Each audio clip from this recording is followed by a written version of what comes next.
జన్మకు ఒక్కసారి మనం చేతులెత్తి అందరం కూడా చప్పట్లతో నమస్కారాన్ని ఎందుకంటే మహానుభావులు ఒక మాట చెప్పినారు. ఏమన్నారో తెలుసునా? ఒక రాజు అయినటువంటి వాడు ధనవంతుడు కావచ్చునేమో, ప్రతిభావంతుడు కావచ్చునేమో, ఐశ్వర్యవంతుడు కావచ్చునేమో, కానీ గుణవంతుడు కాలేడు. ఒక గుణవంతుడైనటువంటి రాజు ఉంటే యథా రాజా తథా ప్రజా. అంటే రాజువారి యొక్క గుణగణముల వల్లనే, రాజువారు చేస్తున్నటువంటి నిష్ఠ వల్లనే ఈనాడు 500 సంవత్సరాలు మనము ప్రాకులాడితే 500 సంవత్సరాల వరకు కూడా నిజంగా మనము ఎంత ప్రాకులాడినమో, ఎంతమంది కరసేవకులు వాళ్ళ ప్రాణాలను వదిలిపెట్టినారో ఒకసారి చరిత్ర చూస్తే మీకు అనిపిస్తుంది. ఆనాడు చూడండి, వాస్తవికంగా గమనిస్తే అక్బర్ పరిపాలన ఉన్నప్పుడు సీతారామచంద్రమూర్తి యొక్క నాణ్యాలను వాళ్ళు ఏం చేసేవారు అంటే ఆ యొక్క వాళ్ళ నాణ్యాల లోపల వేసుకొని అందరికీ కూడా చేసినారు. సకల మత స్థాపిత అని మత సహనాన్ని ఆనాడు పాటించినారు. కానీ ఈనాడు మనం ఏం చేస్తున్నామంటే మన ధర్మాన్నే మనము వదిలిపెట్టినాము. కాబట్టి ఈనాడు ఏమైంది అంటే 500 సంవత్సరాలు పట్టింది మళ్ళీ ఆ చరిత్ర రావడానికి అని చెప్పి మీ అందరికీ నేను తెలియజేసుకుంటూ ఉన్నాను. అందుగురించే దేశ సేవ కంటే దేవతార్చన లేదు, దేశ సేవ కంటే దేవతార్చన లేదు, స్వార్థపరత కంటే చావు లేదు. ఒక మహానుభావుడు అన్నాడు, అసలు నిజంగా సేవ చేయడం అంటే రాముడి దేవాలయం అయితే రాముడి దేవాలయంలో నాకు మెడలో పూలదండ వేసినట్లుగా ఒక మెడలో పూలదండ వేసి తెల్లటి వస్త్రాలు వేసుకొని ఆ రోజు మాత్రమే ఎర్రటి కండువా వేసుకొని గుడిలో పూలదండలు వేసి మళ్ళీ ఇంటికి పోగానే మరి రామనామం చెప్పినా అప్పుడా నామం కన్నా మరి రామనామ ఇక్కడ చెప్పిస్తే ఇక ఊరిపోయిన తర్వాత అన్ని అన్యాయాలే, అన్ని మోసాలే, అన్ని అధర్మాలే. అట్లా కాదు, ఆ విధంగా ఉంటే రామ పరిపాలన రాదు. గుర్తుపెట్టుకోండి, ఈనాడు ఆయన మనకు చూపించినాడు. ఏమని అంటే ఉత్తరాయణ పుణ్యకాలములో పుష్యమాసములో రాముడి ప్రతిష్ట అయ్యింది. ఇప్పటికన్నా ధర్మానికి బతకండి. ఇదిగో ఓటును ధనానికి అమ్ముకోకండి. ఒక మాట మీకు నేను తెలియజేస్తున్నా, రేపటికి ఈ ప్రపంచంలో మన సూర్య చంద్రాదులు ఉన్నంత వరకు కూడా రాముడి యొక్క దేవాలయము ఏ మాత్రము చెదరకుండా, ఏ మాత్రము కదలకుండా ఉండాలి అని అంటే నీ యొక్క ఓటును సద్వినియోగం చేసుకోండి అని మీ అందరికి కూడా నేను తెలియజేసుకుంటూ ఉన్నా. ఆ డబ్బుల కానీ, తర్వాత చీరల కానీ, సారాల కానీ అమ్మకండి. గుర్తుపెట్టుకోండి, భారతదేశము వేదాల పట్టుబొమ్మ, ఎగ్ర యాగాది క్రతువుల కటపట్టు, ఎక్కువ అవతారములు గల పెద్ద తల్లి, నీతి నియమాల రూపు ఈ త్యాగ భూమి. మహానుభావుడు అన్నాడు, ఒక రాముని అవతారమే కాదు, అన్ని అవతారాలు కూడా భారతదేశంలోనే పుట్టినవి.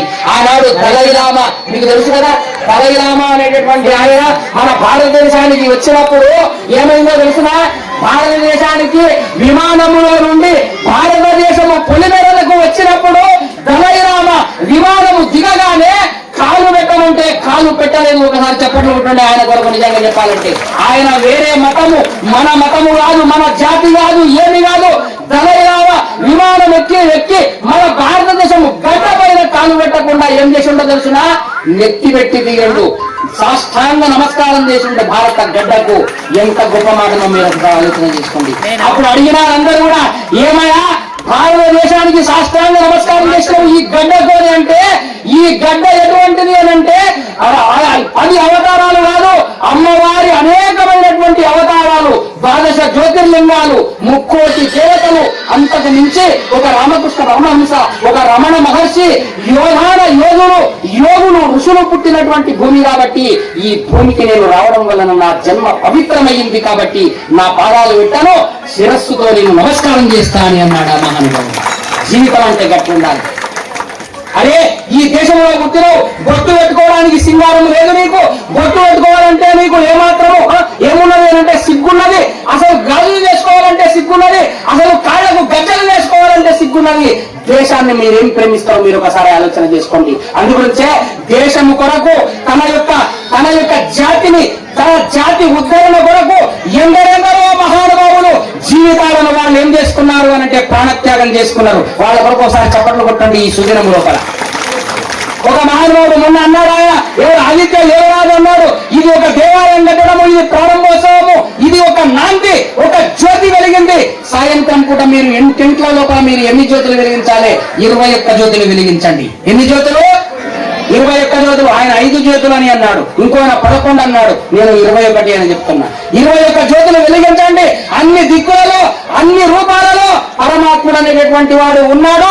మేము ఈనాడు జాతికి కట్టుబడి ఉంటాము, మన దేశానికి మేము పట్టుబొమ్మగా మేము నిలుస్తాము. అసలు నిజంగా చెప్పాలంటే రాముడు తన జీవితం లోపల ఒక్క మాట కూడా అధర్మాన్ని ఆయన ప్రవర్తించలేదు. అధర్మాన్ని విడిచి ఆ ధర్మాన్నే పట్టుకున్నాడు తప్ప అధర్మాన్ని మాత్రం ఎప్పుడు కూడా ఆయన పట్టుకోలేదు.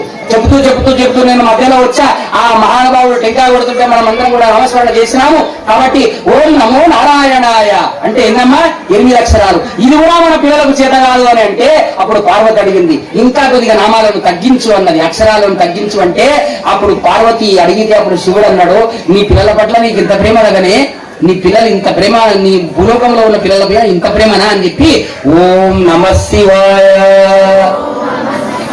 ఓం నమః శివాయ. ఏ పార్వతి 5 అక్షరాలు ఉన్నాయి కదా, ఈ 5 అక్షరాలన్నా మీ పిల్లలు జపిస్తారా అంటే మా పిల్లలకు టైం లేదు, మా పిల్లలు ఎప్పుడు కూడా డబ్బుల చింతననే, ఎప్పుడు డబ్బుల చింతనే, ఎప్పుడు సంపాదన అంతే తప్ప కానీ భగవంతుని నామం తెలియరు. ఈ 5 అక్షరాలంటే కూడా వాళ్ళకు ఓపిక లేదు అని అన్నదట.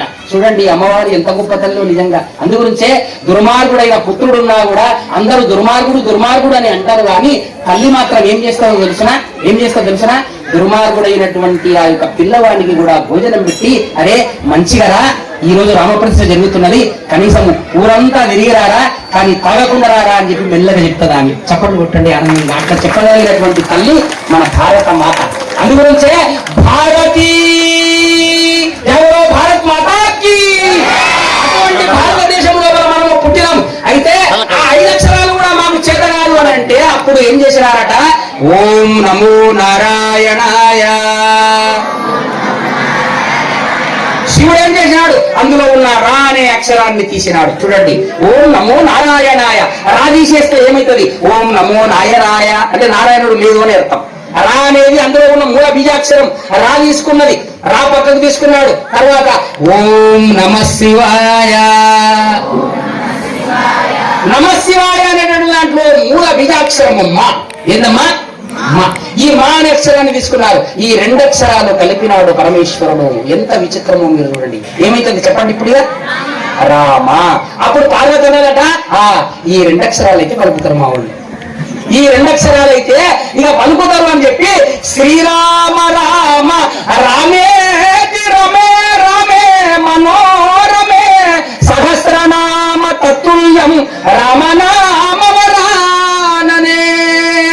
అంటే పూర్ణ చంద్రబింబం వంటి ముఖము కలిగినటువంటి ఓ పార్వతి, ఇదిగో ఈ 3 అక్షరాలు ఉన్నవి.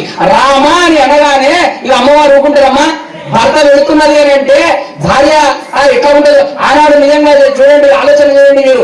అరణ్యానికి వెళుతున్నాను అని తానని ఆ యొక్క బంగారు వస్త్రాలు, బంగారు కిరీటాలు, వస్త్ర వైడూర్యాలు అన్ని పక్కకు పెట్టి నార చీరలు కట్టుకొని, ఆ నార వస్త్రాలు కట్టుకొని ఆయన ఒక సాధువులాగా వేషం వేసుకొని పోతుంటే సీతాదేవి అడ్డగించింది. ఎవరు అడ్డగించినారమ్మా? సీతాదేవి అడ్డగించి, నాథా ఎక్కడికి వెళుతున్నావు అని అంటే నేను అరణ్యానికి వెళుతున్నా, నీవు సుకుమారమైనటువంటి దానవు, నా మాట విను ప్రియా, జనక మహారాజు యొక్క కూతురుని, మరి బంగారు మిద్దె మేడలో బంగారు గిన్నెలో తిన్నదానవు, నా మాట విను, నా వెంబడి రాకు. ఇదిగో ఎక్కడ ఉండు అంటే అయోధ్య నగరంలో ఉండు అని చెప్పినాడు రాముడు. అయినా కూడా సీతమ్మ తల్లి విన్నదా? ఏమమ్మా విన్నదా? వినలేదు. ఏమన్నదో తెలుసునా? మరి ఏమన్నది, సతుల గడనేవు నెక్కి పతులకు ధర్మము సతులకేడుగడయు పతుల చూలే. తన భర్తకే ఏం చెప్పిందంటే ధర్మం చెప్పింది. ఆయన అక్షంతలు మాత్రం తీసుకోండి, నేను చెప్పినప్పుడు మంత్రం చెప్పినప్పుడు శిరస్సు పైన వేసుకోండి అమ్మా. ఆశీర్వచన మంత్రం చెప్తా, ఆ మంత్రం చెప్పినప్పుడు వేసుకోండి. ముందు వినండి, మీరు నెయ్యి చేయకండి దయచేసి ఆ వాస్తవికానికి. అయితే అప్పుడు ఆ మాట అని సీతమ్మ తల్లి అన్నదట, ఎక్కడ భర్త ఉన్నాడో అక్కడ భార్య ఉండాలి. అసలు నీవు లేనటువంటి నాకు అయోధ్య అడవితో సమానము అని చెప్పినటువంటి స్త్రీ రత్నము సీతమ్మ తల్లి అని మీ అందరికి కూడా నేను తెలియజేసుకుంటూ ఉన్నా. పిల్లలకు అందరికి వాళ్ళకందరికి అక్షంతలు వేసినావు, అక్షంతలు నెత్తిపైన వేసుకోకండి, చేతులు కట్టుకోండి అమ్మా. అయితే అప్పుడు ఆ మాట అన్నది ఇంకో మాట కూడా మీకు నేను తెలియజేస్తున్నాను. అప్పుడు ఆ సీతం ఇప్పుడు ఈ కాలంలో ఉన్నటువంటి వాళ్ళు, నేను నైమిషారణ్యం పోతా, యాత్రలకని నేను నైమిషారణ్యం పోతా, ఏమైనా అరణ్యం పోతా వస్తావా అని అంటే బాబు నువ్వు అరణ్యం లోపల ఏం దొరుకుతాయి? చెప్పులు లేకుండా నడవాలంట, అన్నం దొరకదట, ఏం దొరకదట. నేను ఈయన పట్టమించి వేసుకుని అనుకుంటా అని భర్యామణిలో ఉన్నారు ఈనాడు. మీరు ఒకసారి ఆలోచన తీసుకోండి. నిజంగా చెప్పాలంటే అటువంటి స్త్రీ కాదు ఇవరు సీతమ్మ తల్లి. ఈ మూసాపేటలో ఉన్నటువంటి వాళ్ళంతా కూడా ముసుగులో ఉన్నారు. మీరంతా అంటే ముసుగులో ఉన్నారు అంటే మాయలో ఉన్నారు. ఆ మాయను మీరు అధిరోహించాలి, ఆ మాయను దాటాలి. ఆ మాయను దాటిన తర్వాతనే ఆ మాయ రాముడు అనేటటువంటి రాముడి చుట్టూ మాయ ఉన్నది, సీతమ్మ చుట్టూ కూడా మాయ ఉన్నది. ఆ యోగ మాయను దాటిన తర్వాత సుందరమైనటువంటి సీతారాముల యొక్క దర్శనం మీకు కలుగుతుంది అని చెప్పి మీ అందరికి కూడా నేను తెలియజేసుకుంటూ ఉన్నా. చప్పట్లు కొట్టకండి, ఎందుకంటే అక్షంతలు పోతాయి తల్లులారా. ఎందుకంటే అక్షంతలు ఇచ్చినారు ఆ మహానుభావుడు. ఎందుకంటే 11 రోజుల పాటు ఆయన మన కొరకు ఉపవాసం ఉన్నాడు, దేశం కొరకు. అంతేకాదు ఊరూరా ఇంట అక్షంతలు వంచినారు. అక్షతలు అంటే ఏంటో తెలుసునమ్మా? అక్షతలు అంటే ఏంది అని అంటే వివాహ కాలం ఈనాడు ఇప్పటి వరకు కూడా ఉన్నదంటే ఆ సీతారాముల వల్లనే ఉన్నది అని మీకు నేను తెలియజేస్తున్నా. అక్షంతలు అంటే క్షేముగా అనేది అక్షతలు శాస్త్రం చెప్పింది. అక్షతలు అంటే ఏంటి అంటే క్షేముగా అనేది అంటే నశింపనటువంటి దానికి అక్షంతలు అని పేరు ఉన్నది. ఏం స్వామి అట్లా అంటారు అని అంటే నిజమే అది. ఎందుకంటే అక్షంతలను బియ్యముతోనే మనం ఎందుకు చేస్తాము అంటే మనకు శాస్త్రం చెప్పింది. చంద్రమా మనసో జాత చక్షో సూర్యో అజావత అని మనకు ఏది పురుష సూక్తం చెప్పింది. చంద్రమా మనసో జాత. ఆ బియ్యము దేనికి ప్రతీక అంటే చంద్రుడికి ప్రతీక. చంద్రుడు ఎక్కడి నుండి వచ్చినాడు అని అంటే క్షీరసాగరము నుండి వచ్చినాడు. మరి చంద్రుడు ఎవరి తమ్ముడమ్మా చెప్పండి? చంద్రుడు ఎవరి తమ్ముడు? లక్ష్మీదేవికి తమ్ముడు. ఎవరికి తమ్ముడు ఆయన?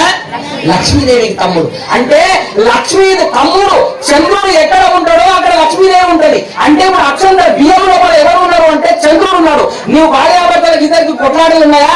భార్యాభర్తలకు ఇద్దరికి కూడా పడడం లేదా? పిల్లలు భార్య భర్త వినదు, భార్యాభర్తలు చెప్తే కొడుకు లేదు. ఇటువంటి వాళ్ళు ఉన్నారు అని అంటే ఈ అక్షంతలు తీసుకొని ఇంటికి వెళ్ళి తప్పక భర్త రాలేదనుకోండి. ఇప్పుడు మా అమ్మలంతా వచ్చినారు, చాలా సంతోషం. మరి భర్తలంతా కూడా రాలేదు, వాళ్ళు వాళ్ళ పనుల మీద పోయినారు. సాయంకాలం పూట మళ్ళీ కాళ్ళు చేతులు పడుకొని ఈ అక్షంతలను తీసుకొని భర్త చేతిలో పెట్టి అప్పుడు భర్త చేతితో అలా శిరస్సు పైన వేసుకొని భర్తకు నమస్కారం చేస్తే రామాయ నమః. ఏంటది? రామాయ నమః. పతిదేవో భవ చెప్పండి ఒకసారి అని నమస్కారం చేసుకుంటే సాక్షాత్తు శ్రీరామచంద్రమూర్తి యొక్క అనుగ్రహం మీ అందరికి కూడా కలుగుతుందట. అది మనం చేసుకున్నటువంటి పని. అంతేగాని నీ అక్షతలు నీవే వేసుకోవడం అని కాదు. ఇప్పుడు వేసుకోండి, ఎందుకంటే ఆశీర్వచనం చెప్తున్నాము, స్వామివారం ముందు తప్పులేదు, కానీ కొంత మిగిలించుకోండి. వెళ్ళి ఇంట్లో ఉన్నటువంటి వాళ్ళకందరికీ కూడా అక్షంతలు మీరు చల్లండి. చిన్నపిల్లలు అయితే తల్లిదండ్రులు ఆశీర్వాదం ఇవ్వాలి. అందుగురించే నీ మనసు సరిగా లేకపోతే చంద్రదోషం ఉన్నది. చంద్రుడికి ఏమి ఇష్టం అంటే బియ్యం ఇష్టం. ఆ బియ్యం ఉత్త బియ్యం వేయాలి. మళ్ళీ ఆ బియ్యంలో ఏం కలుపుతారు? నెయ్యి కలుపుతారు. నిజంగా చెప్పాలంటే బియ్యంలో నూనె ఎట్లా అంటే అట్లే, నూనె అక్షంతలు చేయమంటే అట్లే. మనోడు అక్షంతలు చేయమని అయ్యగారు చెప్తున్నాయి అనుకో, అయిపోయింది బియ్యం తీసుకురాలి, అందులో నూనె వేయాలి, అయిపోయి ఇట్లా వేస్తారు, ఇట్లా కలుపుతారు, ఇక అందరికి వేసుకుంటారు. అట్లా కాదు. అక్షంతలు ఆవు నెయ్యితో తయారు చేయాలి, అందులో పసుపు వేయాలి. పసుపు ఎవరమ్మా? పసుపు లక్ష్మి. తర్వాత కాస్త ఇంకా చిటికడంతా కుంకుమ వేయాలి. కుంకుమ ఎవరు? గౌరి. కుంకుమ ఎవరమ్మా? మాంగళ్య గౌరి. ఆ వేసి అప్పుడు బాగా కలిపిన తర్వాత స్వామివారి ముందు పెట్టి అమ్మవారి ముందు పెట్టి అక్కడ ఏ పూజ జరుగుతున్నదో ఆ పూజ ఆ యొక్క వేద మంత్రాలతో కూడుకున్నటువంటి వేదమూర్తి అయినటువంటి ఆ వేద పండితుడు అయ్యగారితో సమానం కాబట్టి అయ్యగారు మంత్రం చదువుతూ ఉండగా శతమానం భవతి శతమనంతం భవతి శతమితి భవతి శతం దీర్ఘమాయు. ఎంత సనాతనమైన సంప్రదాయం మీరు ఆలోచించండి. అంటే నీకు మాంగళ్యం అనేటటువంటిది, నీ భర్త బాగుండాలి, నీ పిల్లలు బాగుండాలి, నీవు ఆరోగ్యంగా ఉండాలి, నీవు ఆయుష్గా ఉండాలి, ఈ ప్రపంచం అంతా కూడా బాగుండాలి, నేను బాగుండాలి, నా పిల్లలే బాగుండడం కాదు, నా పక్కింటి వాడు బాగుండాలి, నా ముందు వాడు బాగుండాలి, నా గ్రామం బాగుండాలి, కాదు నా భారతదేశమే బాగుండాలి అని చెప్పగలిగినటువంటి రామ ప్రతిష్టనే ఈనాడు అయోధ్యలో జరుగుతున్నటువంటి ఆ యొక్క రామ ప్రతిష్ట. అయితే ఈ 2 అక్షరాలకు ఏమి జోడించినారు అంటే శ్రీ. చెప్పండి ఒకసారి. ఇప్పుడు ఏమైంది? శ్రీరామ అయింది. అంటే శ్రీ అంటే అమ్మవారు, రా అనే రమ్మ 2 అక్షరాలు కూడా శివకేశవులకు సమానమైనటువంటి భావనతో కూడుకున్నటువంటి అక్షరాలు. ఈ 3 మహామంత్రమైనవి కాబట్టి ఈ మహామంత్రము అంత అద్భుతమైనటువంటి మూలరాముడితో కూడుకున్నటువంటి. అందుగురించే ఎవరైనా కూడా ఈ నామాన్ని మనం జపించగలిగినప్పుడు తప్పనిసరిగా మనకున్నది. అందుగురించే మహానుభావులు చెప్పినారు, ఈనాడు సకల మత స్థాపిత అని అంటున్నారు. ఈనాడు నోటికి మాత్రమే మనం అంటున్నామే తప్ప ఆ భావన మనకు లేదు. మతములన్నీ కూడి మంచినే బోధించు, మతములన్నీ కూడా మంచిగా చెప్పినారు. కానీ తెలిసి మెలుగవలయు తెలివితో మతులు మంచి అయిన మతమేది చెడ్డది, తెలివితో అడవి నువ్వు తెలుగు బిడ్డ అని ఒక మహానుభావుడు చెప్పినాడు. అంటే మతములన్నీ మంచిగా చెప్పినవిరా, కానీ మన మతులు వాలేవు. ఏం వాలేవమ్మా? మన మతులు వాళ్ళు, మన బుద్ధులు వాలేవు. ఆ బుద్ధిని దుర్బుద్ధిగా మార్చుకోకు, సద్బుద్ధిగా మార్చుకో. ఎట్లా మార్చుకో? సద్బుద్ధిగా మార్చుకో. బాలరాముడి యొక్క లక్షణాలను మీ పిల్లల్లో ఏర్పాటు చేయండి. ఆనాడు చూడండి, అశ్వమేధ యాగం చేసినాడు. అమ్మగారు ఏమో వాల్మీకి మహర్షి దగ్గర ఉన్నది. యజ్ఞం చేయాలంటే పక్కన ఎవరు కూర్చున్నాలి? భార్యామణి కూర్చున్నాలి. 5 నిమిషాలు పూర్తి చేస్తా.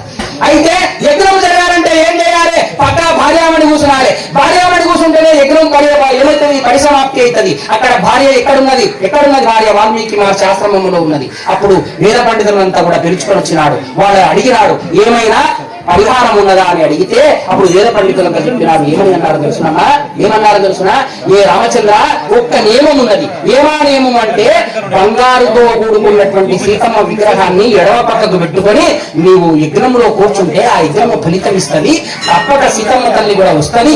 మీరందరూ కూడా కుటుంబం అంతా కూడా ఐక్యమవుతారు అని చెప్పి బ్రాహ్మణోత్తములు చెప్తే, అప్పుడు ఆ నగరం అంతా ఎట్లా ఉన్నది అంటే ఐశ్వర్యముతో లేదు.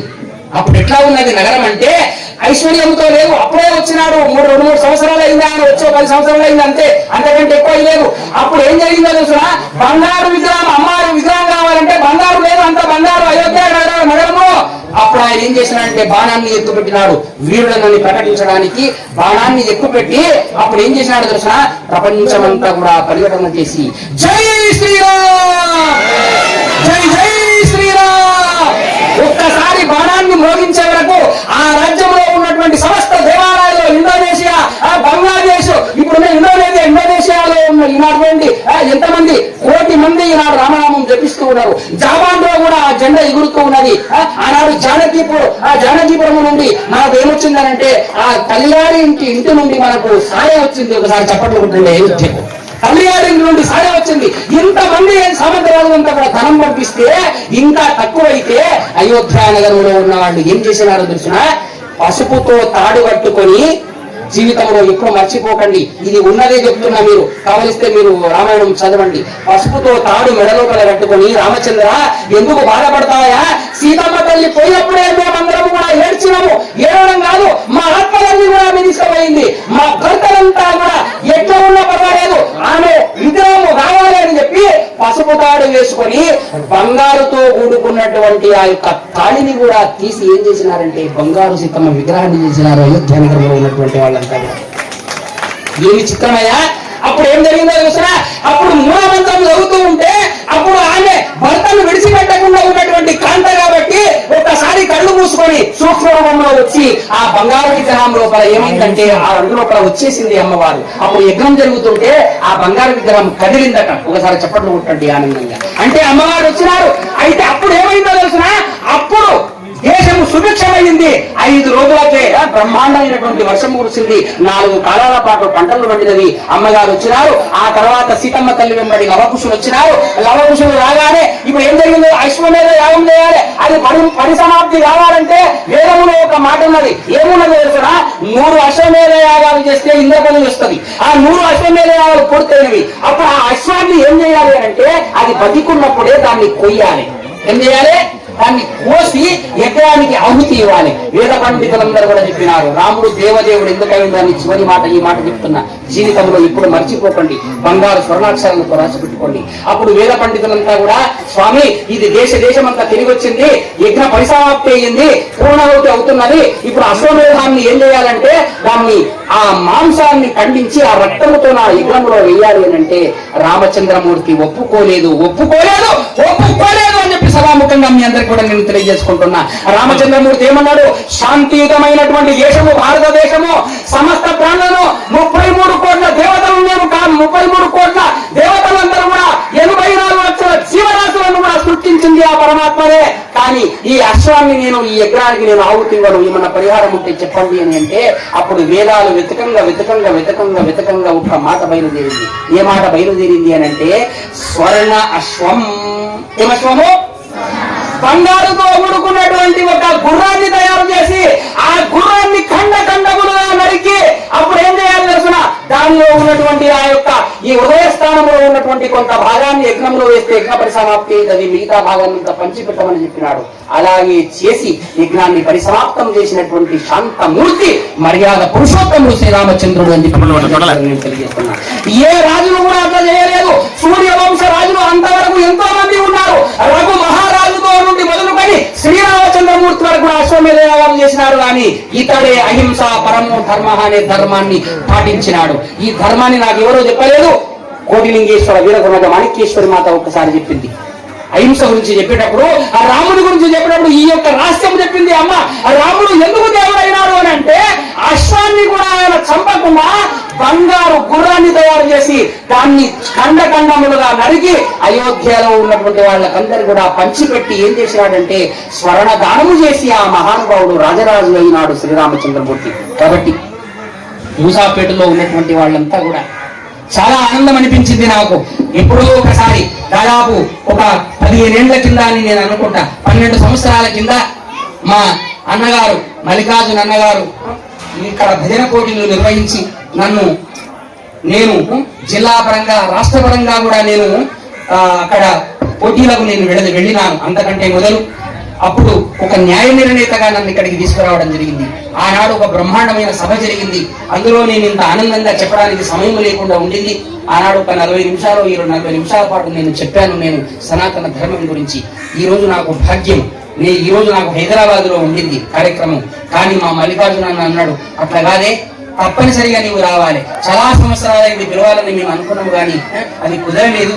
ఈ రోజు నీవు తప్పనిసరిగా వచ్చి ఆ రాముడి ముందు 4 మాటలు చెప్పాలని ఆయన కోరుకుంటే మీ అందరి యొక్క ప్రేమ ఇంత దూరం వచ్చింది. రాత్రి 12 గంటకు నేను వచ్చా. ముషారంబాగులో బ్రహ్మాండమైనటువంటి వాడు ముందే జరుపుకున్నారు. అక్కడ ముషారంబాగులో రామదేవాలయం లోపల దాదాపు 5,000 మంది జనముతోన అద్భుతమైనటువంటి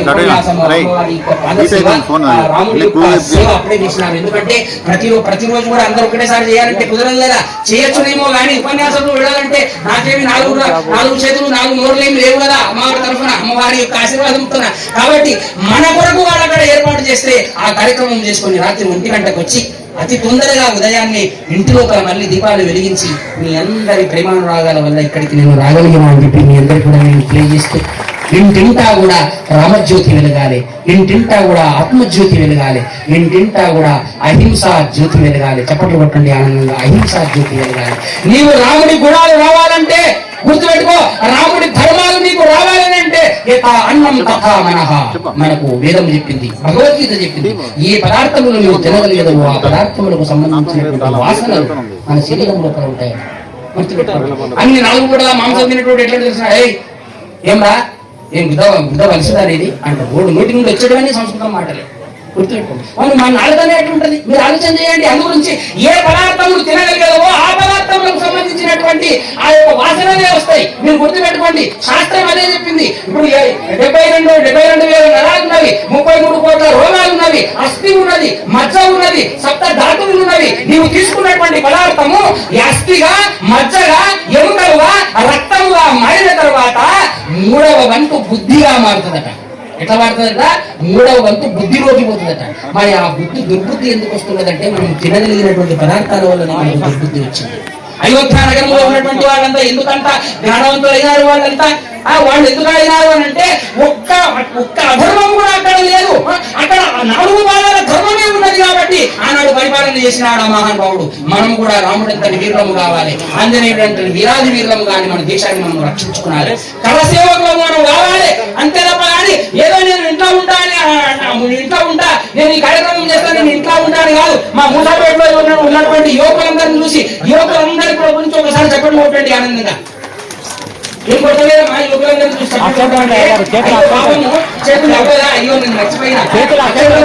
కాబట్టి యువకులందరిలో కూడా ఒకటి ఏం కావాలి, మీరు వీరాధి వీరులు హనుమంతుడిలాగా కావాలి. హనుమంతుడు ఎంత గొప్పవాడు చూసినా నవవ్యాకరణ పండితుడు ఆయన.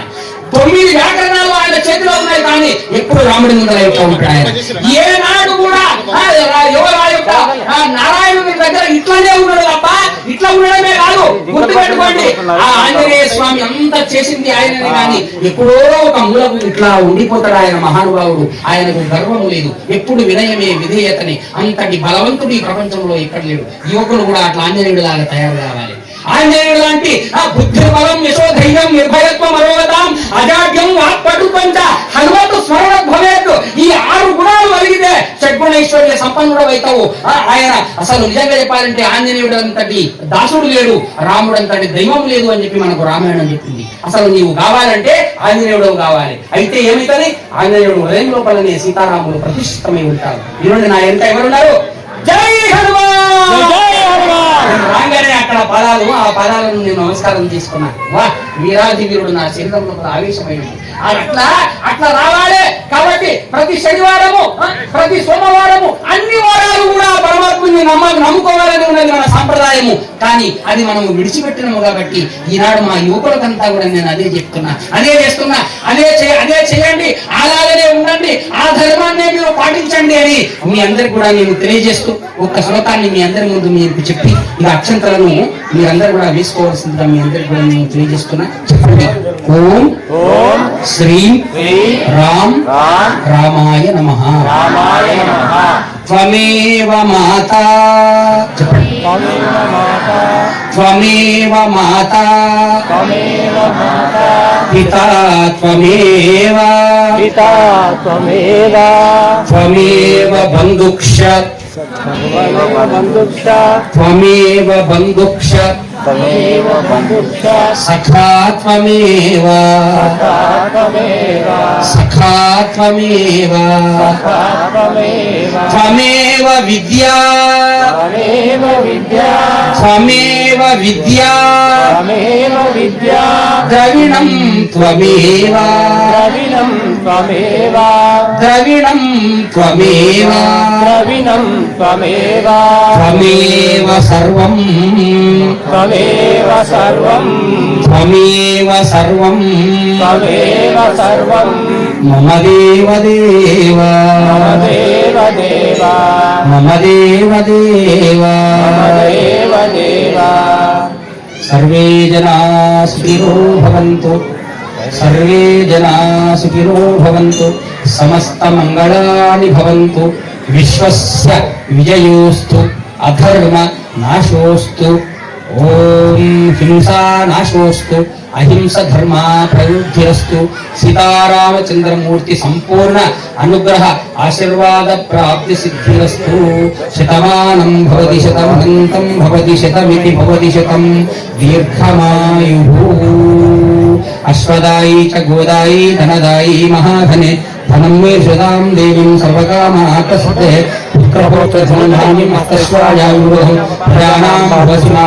ఆయుష్మంతం కరోతు మే. ఓం సత్సంపదాం గురువే గృహే శ్రీః సౌభాగ్యవృద్ధిం గురువే గృహే శ్రీః. ఓం సత్కారవృద్ధిం గురువే గృహే శ్రీః. సర్వం శ్రీ సీతారామచంద్ర పరబ్రహ్మ చరణారవిందార్పణమస్తు. ఓం శాంతి శాంతి శాంతి. జై బలో